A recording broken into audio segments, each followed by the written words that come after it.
strapped onto a broken motorcycle. There were things taught to me in my early high school years that if they became true, it was uncertain how much longer the United States as an empire would continue to exist.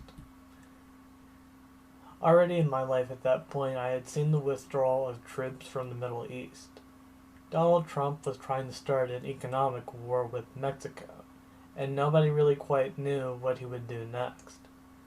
I just hoped that he would not try to keep me and my Hina from moving back to Alsace, France.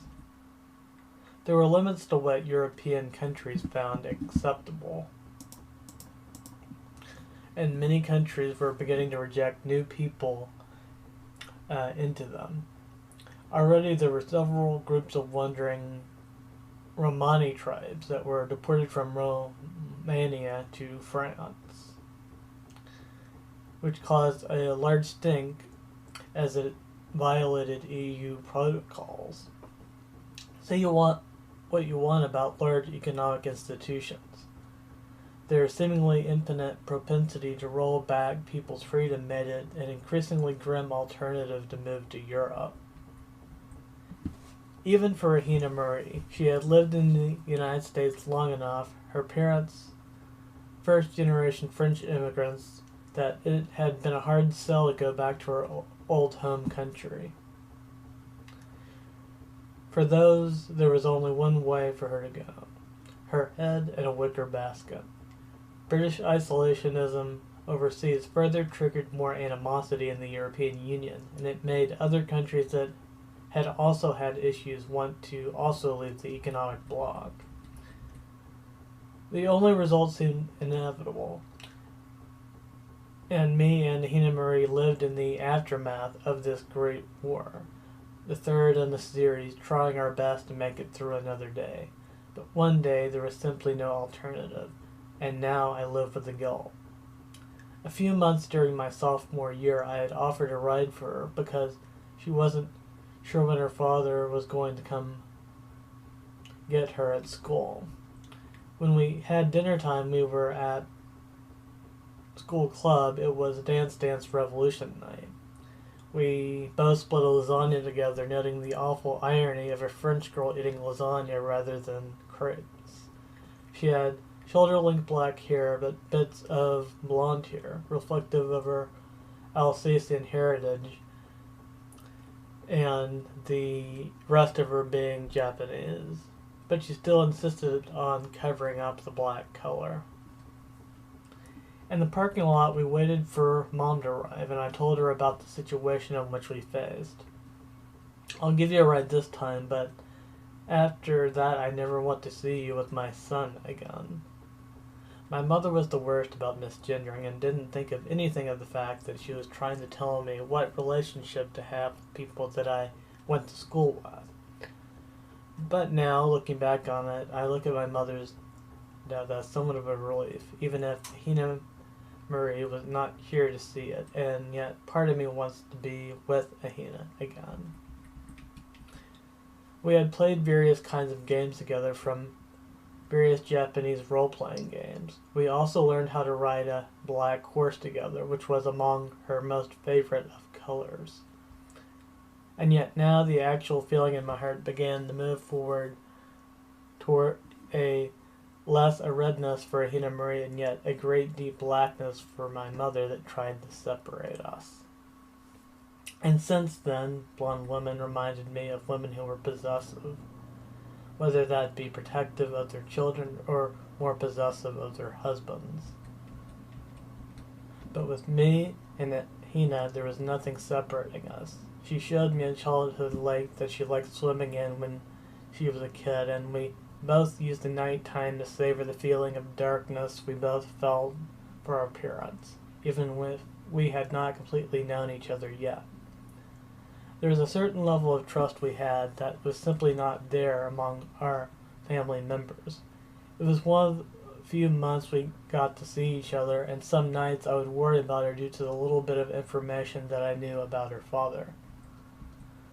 Because we both saw in each other something more, something we didn't want to admit, because we both knew, despite our different backgrounds, that nothing would separate us by our own volition, even if that meant dating a common criminal, and my father, oh my father, who was a headsman and a half. I grew up with this one fantasy game, like a long line of kids that grew up between 2004 to 2007. I had more complicated feelings about those characters, possibly more than any other work of science fiction and fantasy I've played or read. I used to really fucking hate this one character in this one video game because she reminded me of my next door neighbor, whom was probably one of my first exposures to someone with a narcissistic personality disorder. So it's a bit harsher than what some may view as natural to that specific character. But from my perspective, I had known one British and one Spanish girl that reminded me heavily of this one character as well. In both cases, I had grown extremely cynical about girls in general. In particular, I distrusted the idea of someone that used to hate you suddenly having a crush on you later. I always wondered if women like this were secretly carrying a stiletto to stab me in the back. From my early age, I developed heavy issues of distrust of other women, and being trans did not help matters. I saw in this one character I did like something more, some better part of myself that I didn't want to admit. And Hina was able to tolerate me hating this one character despite also having affection for her. For me, when I met Ahina Marie, my feelings of her were an odd mixture of the girl I liked and the girl I didn't. I was never quite sure which one it was. It only took a moment to fade to black when I was hit by an oncoming bus, strapped onto a broken motorcycle many years later, cycling the air like an airplane. I expected it to hurt far more than how it manifested.